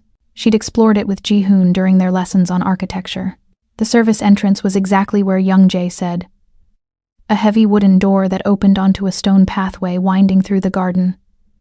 Dawn was just breaking, the sky pearl gray, the air cold enough to sting. A car idled at the end of the path. Black sedan, windows tinted, engine running. Young Jae emerged from the driver's side, his smile brilliant and false. He wore casual clothes, his hair disheveled, playing the role of desperate man on the run. You came. I wasn't sure you would. You said I was in danger. You are. We both are. He moved toward her, hands outstretched. Come on. We need to go before. The click of a safety being released stopped him mid-step. Taehyun materialized from the shadows beside the door, a gun pointed directly at his brother's head. His face was a mask of controlled fury, his voice dead calm. Step away from her, Taehyun. Young Jae's performance shifted. Now he was the reasonable one, the voice of sanity. This is insane. She's caught in the middle of our family politics. Let me take her somewhere safe. The Russo compound isn't safe. Taehyun's gun never wavered. That's where you're headed, isn't it? Trading her to clear your debts. Using her as a peace offering after you stole from them and poisoned our father to cover the theft. You're paranoid. You've always been. I have bank transfer records. I have text messages. I have video footage of you meeting with Dmitry Russo 3 times in the past month. Taehyun's voice was surgical, precise. I have everything, little brother. The only thing I don't have is patience. So move away from her, or I will put a bullet in your skull and tell the family council you resisted arrest. For a moment, Young Jae's mask slipped. Celine saw the calculation in his eyes, the desperate mathematics of a cornered animal. Then he smiled, genuine this time, all teeth and venom. You won't shoot me. Not in front of her. Not when she's already terrified of what we are. What you are. Pull that trigger, and she'll see the monster you've been hiding. She'll run, and you'll lose the only soft thing you've ever tried to protect. You're wrong. Taehyun's finger tightened on the trigger. She already knows what I am. She kissed me anyway. Celine saw it happening before conscious thought caught up. Young Jae's hand diving into his jacket, metal glinting in the dawn light. She moved on instinct, throwing herself sideways as the gunshot shattered the morning quiet. Pain exploded in her upper arm. Not a direct hit, just a graze. But fire licked through her shoulder. She hit the ground hard, stone bruising her hip. 2 more shots, then silence. Celine's ears rang. She couldn't tell if she was screaming or if the world had gone mute. Strong hands lifted her, checked her, pressed something against her arm that sent fresh agony ricocheting through her nerves. Look at me. Taehyun's face swam into focus, his voice cutting through the static. Celine, look at me. You're okay. It's a graze, just a graze. Stay with me. Young Jae, on the ground, alive, unfortunately. Taehyun's jaw was tight enough to crack bone. My men have him. You're safe. Focus on breathing. Can you breathe? She could. Ragged, painful, but functional. Her arm felt like someone had dragged a brand across it, but the pain was grounding. Real. He was going to shoot you, she gasped. Yes. I should have let him. Would have solved your succession problem. Taehyun's laugh was sharp, humorless. You just took a bullet for me. That's either incredibly brave or monumentally stupid. Can it be both? With you? Absolutely. He lifted her easily, cradling her against his chest like she weighed nothing. I'm getting you to the medical wing. Then I'm going to have a very long, very unpleasant conversation with my brother about attempting to murder his family members. Selene pressed her face into his shoulder, breathing in smoke and cedar and the copper tang of blood. Whose? She couldn't tell. The Russo family. Are they really coming? Eventually. Young Jae made promises he couldn't keep, stole property that wasn't his to take, but they won't breach the estate. We have understandings, protocols. His arms tightened around her. You're not collateral in their war. Not anymore. I made sure of that. How? You don't want to know. He was probably right. But as they crossed back into the house, Celine caught a glimpse of men in dark suits, dragging Young Jae's struggling form toward a different entrance. Not the cellar. Somewhere deeper. Older. A place where screams wouldn't carry. And Hae-jin stood watching, her expression carved from stone, a phone in her hand. Celine heard her speak as they passed. Yes, Dmitry. I have him, and the ring is in his pocket. Consider our debt settled. You may collect whenever convenient. The words chilled her blood. But Taehyun's arms were warm, and the medical wing's bright lights washed away shadows. And for now, that was enough. The doctor declared Celine's injury superficial. painful, but not serious. The bullet had carved a neat line through the outer edge of her bicep, missing anything vital. She'd have a scar, he said, as if that was the worst consequence of the morning's violence. Taehyun didn't leave her side during the cleaning and bandaging. He stood with his arms crossed, watching the doctor work with an intensity that made the older man's hands shake. When it was finished, when Celine's arm was wrapped in clean white gauze, Taehyun dismissed him with a curt nod. They were alone in the medical wing's private room. "You should rest," Taehyun said, but he made no move to leave. "Where's Youngjae?" His expression shuddered. Being questioned. "That's not an answer. It's the only one I'm giving you." He moved to the window, his silhouette dark against the morning light. Hae-jin made a deal with the Russo family, Youngjae for debt forgiveness and a neutrality pact. They'll collect him tonight. What will they do to him? Nothing pleasant. Nothing permanent. He'll be returned eventually. Broken, humiliated, no longer a threat to anyone. Taehyun's voice was empty of emotion. "It's more mercy than he deserves. You could have killed him. In the garden. You had the shot. I know. Why didn't you?" Taehyun turned from the window, and the expression on his face made her chest ache. "Because you were watching. Because I didn't want that to be the last thing you saw before you ran. Because I'm selfish enough to believe that some part of you might stay if I didn't become a monster in front of your eyes." Taehyun. The door slammed open. Ji-hoon stood in the hallway, his small chest heaving, his eyes wild with terror. "They're coming." Taehyun was across the room in 2 strides. "Who's coming?" "Uncle Youngjae's friends. The men with the snake tattoos. They have guns. They're at the gate. They're saying if we don't release Uncle Youngjae by sundown, they'll burn the house down with everyone inside." Celine's stomach plummeted. "The Russo family?" "No." Taehyun's voice had gone deadly calm. "His mercenaries, the ones he hired as insurance in case his coup failed. Somehow he got word to them before we locked down communications." He looked at Ji-hoon. "Where's your grandmother?" "In the main hall, setting up for Jisa. The ancestral worship ceremony. Tonight was the anniversary of the family founder's death. A sacred ritual that required all family members present. Perfect timing for a massacre."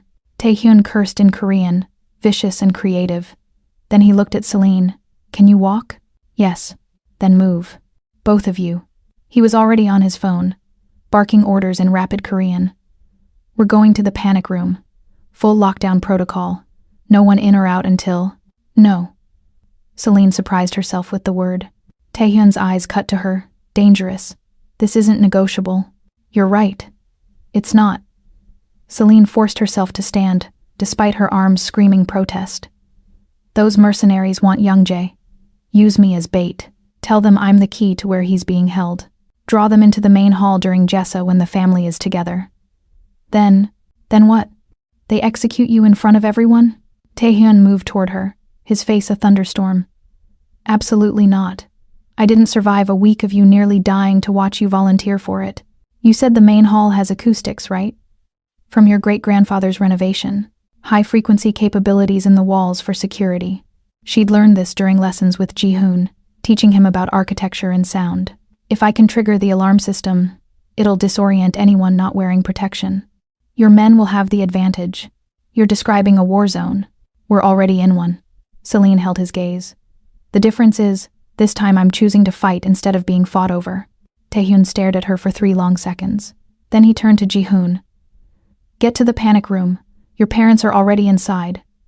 Now. Don't open the door for anyone except me or your grandmother. Understand?" Ji-hoon looked between them, his expression ancient with understanding. "You're going to use the Jesa trap." "The what?" Celine asked. "Great-grandfather built the main hall as a kill box," Ji-hoon said quietly. "In case rival families ever attack during ceremony. The sound system can—" "Go," Taehyun interrupted. "I'll explain to Miss Peters. You need to be safe." Ji-hoon hesitated, then threw his arms around Celine's waist. "Don't die," he whispered. "Please don't die. Uncle Youngjae killed Miss Catherine when she tried to help me. I don't want him to kill you too." The casual confirmation of murder, this child's acceptance of violence as normal, broke something in Celine's chest. She hugged him back with her good arm. "I won't, I promise." After Ji-hoon left, Taehyun explained the trap his great-grandfather had built. The main hall was designed to be beautiful and deadly. The ancestral tablets lined the walls in alcoves that doubled as speaker chambers. The ornate ceiling panels concealed a high-frequency sound system that could be triggered remotely, causing disorientation and pain to anyone in the room. Doors could be sealed electronically. Exit routes became death traps. During the Korean War, my great-grandfather used it 3 times to eliminate rival factions who tried to assassinate him during ceremony, Taehyun said. No one survived to tell what happened. The official story was always gas leak or structural failure, and you want to do the same to Youngjae's mercenaries. I want them to come into a room they think they control and discover they're already dead. Taehyun's smile was blade sharp. But only if you're willing to be the lure. If you say no, we lock down and wait for reinforcements. It's slower, riskier, gives them time to execute hostages or burn parts of the estate. But it's safer for you. Celine thought of Jihoon's terrified eyes. Of Catherine, the tutor before her, buried in a garden somewhere. Of the week she'd spent being pawn and victim and collateral. I'm in, she said. Tell me what to do. The plan was insane. Elegant, but insane. They would proceed with Jessa as scheduled. The family would gather in the main hall, surrounded by candles and ancestral tablets, performing the ritual that required everyone present. Celine would stand beside Taehyun, not as guest or girlfriend, but as something the family would eventually recognize, his chosen partner, his equal. When the mercenaries breached, and they would, Youngjae's information had given them schematics. Celine would trigger the high-frequency alarm from the manual switch disguised as a ceremonial bell. The sound would incapacitate anyone without protection. Taehyun's guards, pre-equipped with specialized earpieces, would have approximately 40 seconds to neutralize the threat before the system had to be shut down to prevent permanent damage to the family. 40 seconds to end a war. If something goes wrong, Taehyun said quietly, draping a heavy ceremonial coat over her shoulders to hide the vest beneath. If they get past the sound barrier, you run. There's an exit behind the founder's portrait. It leads to the garage. Keys are always in the Mercedes. You drive until you hit the highway. Then you call the police and you never look back. I'm not leaving you. Selene, I'm not leaving you, she repeated, catching his hands. You drank poison for me. You shattered glass to defend my dignity. You promised me a choice. Stay or run. I'm choosing to stay. So teach me how to survive this. Not how to abandon you. His forehead dropped to rest against hers. You're going to destroy me. Good. You destroyed me first.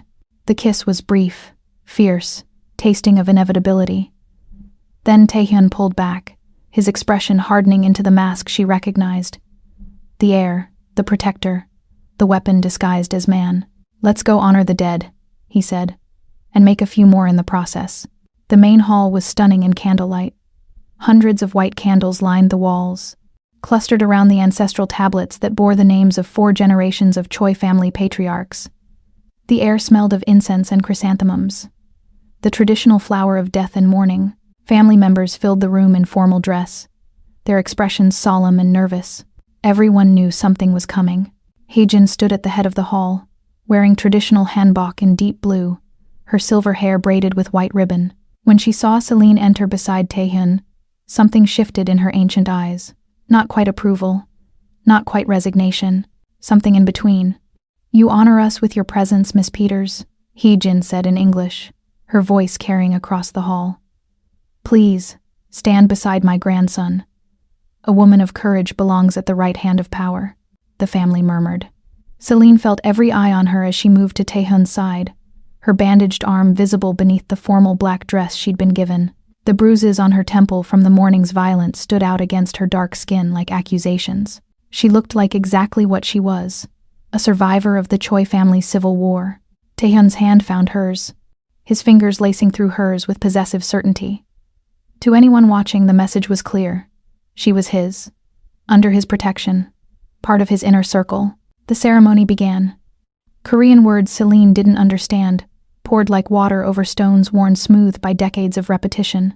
She listened to Haejin's voice, watched family members bow before the tablets, felt the weight of tradition pressing down like atmosphere before lightning. Then, as the sun set beyond the tall windows, the main doors exploded inward. 6 men in tactical gear stormed the hall, weapons raised, faces covered. The snake tattoo Jihoon had mentioned was visible on their necks, a viper coiled around a dagger. the symbol of Young Jae's personal mercenary group. "Nobody move." The leader's voice boomed, accented and rough. "Where is Choi Young Jae? Tell us now, or we start with the children." One of the men grabbed a cousin's daughter, maybe 8 years old, pressing a gun to her small head. Celine's heart stopped. Heejin stood unmoved. "My grandson is being held in the West Wing cellar. 3rd door, iron reinforced. Take him and leave." "How stupid do you think we are?" The leader laughed. "You expect us to split up, search an unfamiliar building, while your guards pick us off? No, someone here is going to walk us there. Someone valuable enough that you won't risk killing." His eyes landed on Celine. "The American.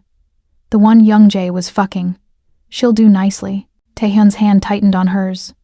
Warning or restraint, she couldn't tell. She squeezed back, reassurance or goodbye, and stepped forward. "I'll take you," she said clearly. "Let the girl go. I'll take you to Young Jae." The leader smiled. "Smart woman, you might live through this." He gestured, and 2 of his men moved toward Celine. The moment their hands touched her arms, she stumbled deliberately, reaching out to steady herself against the wall. Her fingers found the ceremonial bell.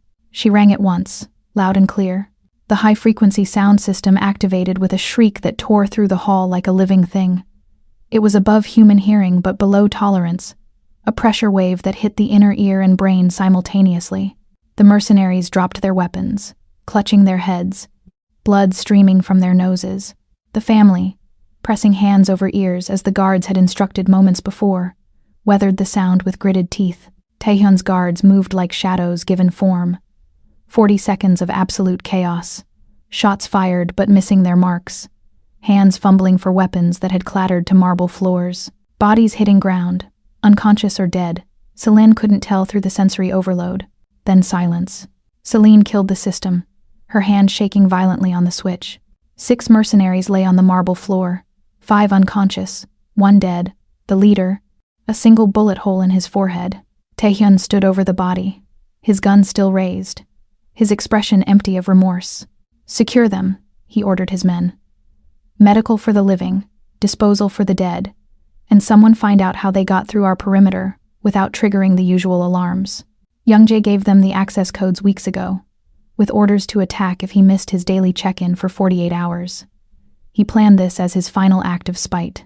"Then it's time we excommunicate him permanently."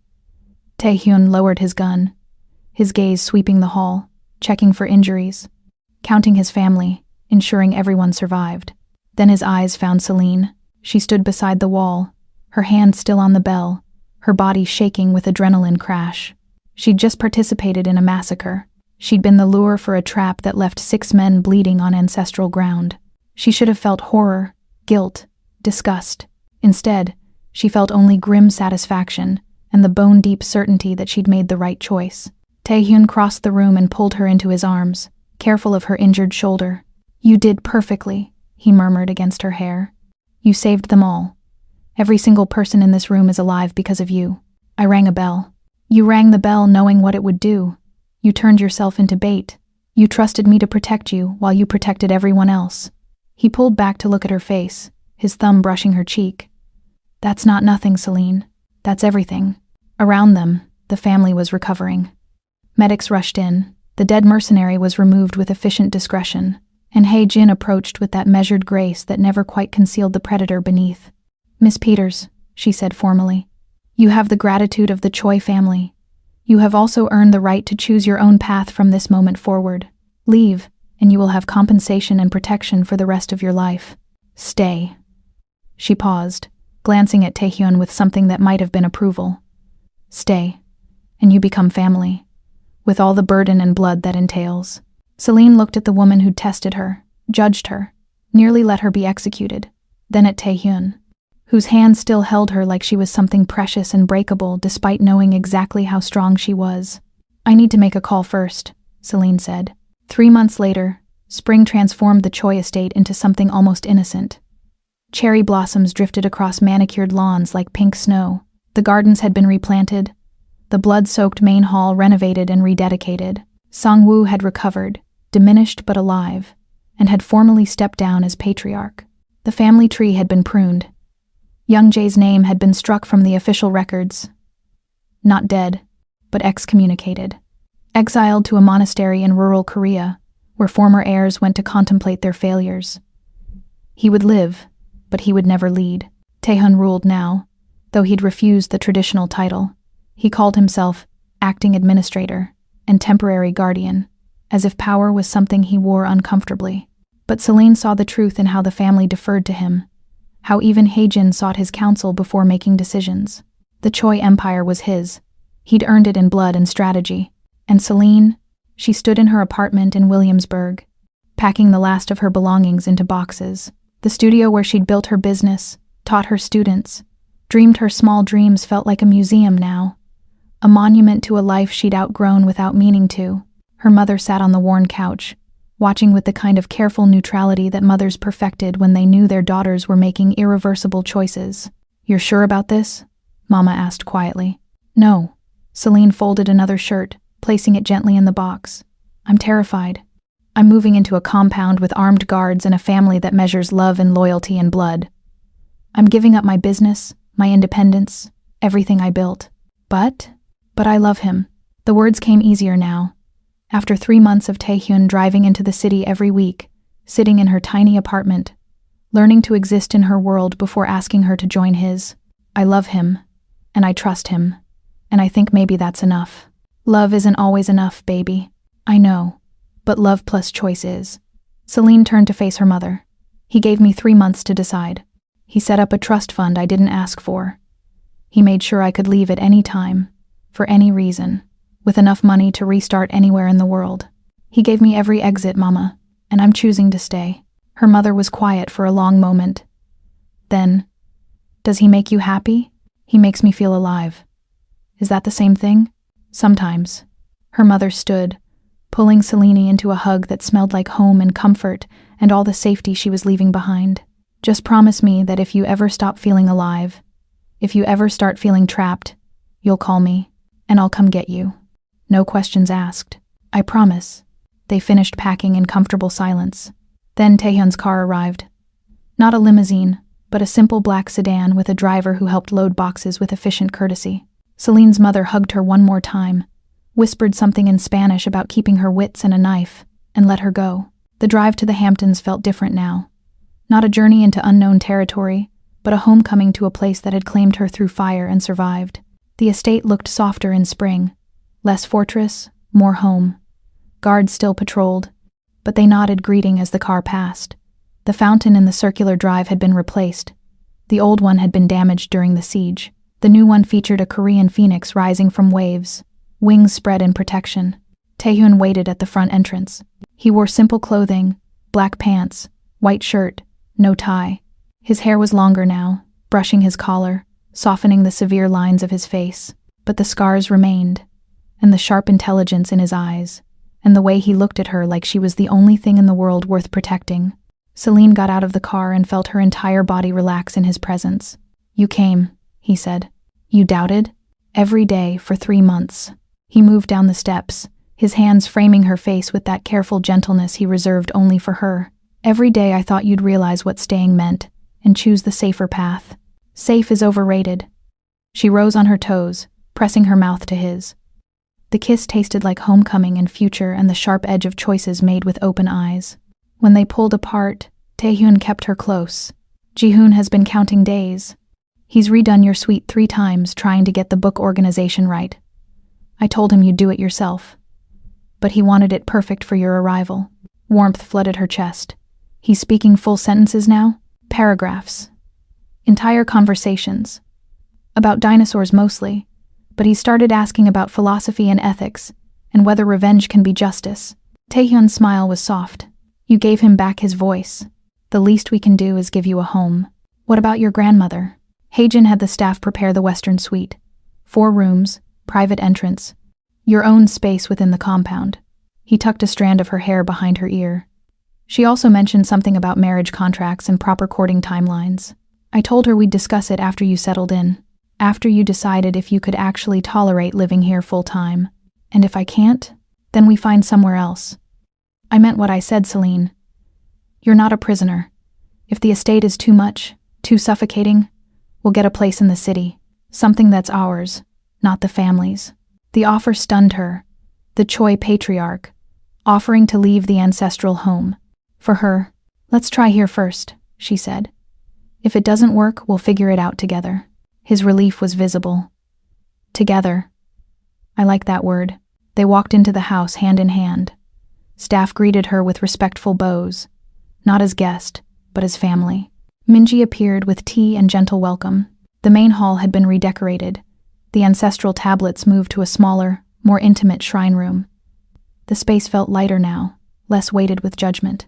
Ji-hoon ambushed them in the library, launching himself at Celine with the enthusiasm of a puppy. "You're here. You're really here.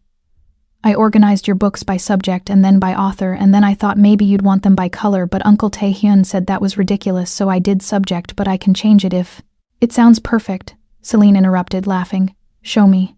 They spent an hour in her new suite, which was less a suite and more a small, beautifully appointed apartment. Living space, bedroom, office, and a bathroom with a tub large enough to swim in. Ji-hoon had indeed organized her books, and the sight of her modest library displayed on floor-to-ceiling shelves made her throat tight. This wasn't just a room. This was a declaration that she belonged. That night, the family gathered for dinner. Not the formal, suffocating ritual of before, but something smaller, warmer, just the core family. Hae-jin, Sang-woo in his wheelchair, a few aunts and uncles, Ji-hoon bouncing in his seat, and Celine, sitting beside Tae-hyun at a table where she was no longer the outsider. Hae-jin raised her glass. "To new beginnings," she said, her gaze settling on Celine with something almost like warmth, "and to the courage required to choose family, even when family is complicated." "To complicated family," Tae-hyun echoed, his hand finding Celine's under the table. They drank. They ate. The conversation flowed in Korean and English, and when Celine couldn't follow, Tae-hyun translated quietly, his breath warm against her ear. Later, after the meal ended and the family dispersed, Tae-hyun walked Selene to the gardens. The cherry blossoms were in full bloom, petals drifting through the air like gentle snow. The moon hung low and full, painting everything silver-edged. "There's something I need to tell you," Tae-hyun said, his voice careful. Celine's stomach tightened. "That sounds ominous." "Not ominous, just true." He stopped walking, turning to face her fully. "Young-jae is dead." The words hit like physical force. "What? You said he was exiled." "You said he was. The Russos kept him for a month, took their payment in flesh, then returned him to us. We sent him to that monastery to contemplate his failures."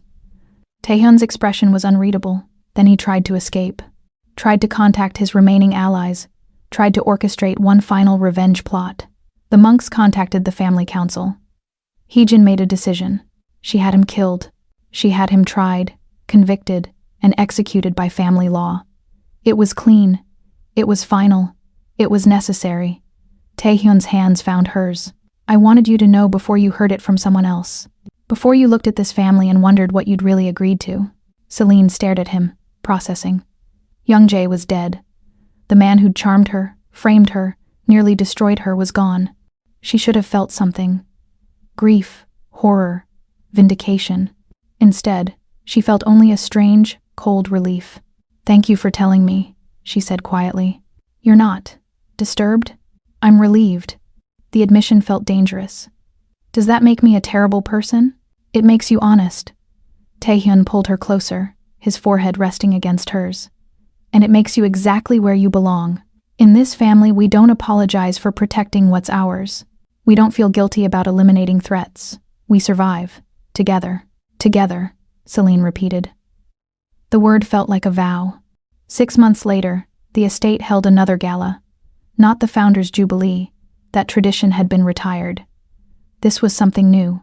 The spring revival, celebrating renewal and transformation. Selena descended the main staircase wearing jade, the color of new growth, of life continuing. The dress had been a gift from Hae-jin, tailored perfectly to her body, elegant without being suffocating. She wore her hair natural, her scars visible, her presence unapologetic. The family gathered below, along with business associates and allies who'd been carefully vetted. The room was full of power and money and barely concealed danger. But when Taehyun looked up and saw her, everything else faded. He waited at the bottom of the stairs, devastatingly beautiful in a black suit that made him look like violence wrapped in silk. His scars were visible, his tattoos peeking from his cuffs. His eyes locked on her with the kind of intensity that made her forget to breathe. When she reached the bottom step, he extended his hand. "Ready to dance with the right brother?" Celine took his hand, feeling the calluses, the strength, the certainty. "I was never dancing with him. I was just waiting for you to cut in." They moved onto the floor as music swelled. Not a waltz this time, but something modern, something that pulsed with life and possibility. Taehyun pulled her close, his hand settling at the small of her back, his body pressed against hers with possessive certainty. "Last chance to run," he murmured against her ear. "I'm not running." Celine's arms wrapped around his neck. "I'm home." They danced beneath crystal chandeliers, surrounded by a family that had tested her, broken her, and ultimately claimed her as their own. And as Taehyun's lips found hers, claiming, promising, sealing, Celine understood something fundamental. Some love stories began with flowers and poetry. Hers had begun with poison and blood, and it was perfect.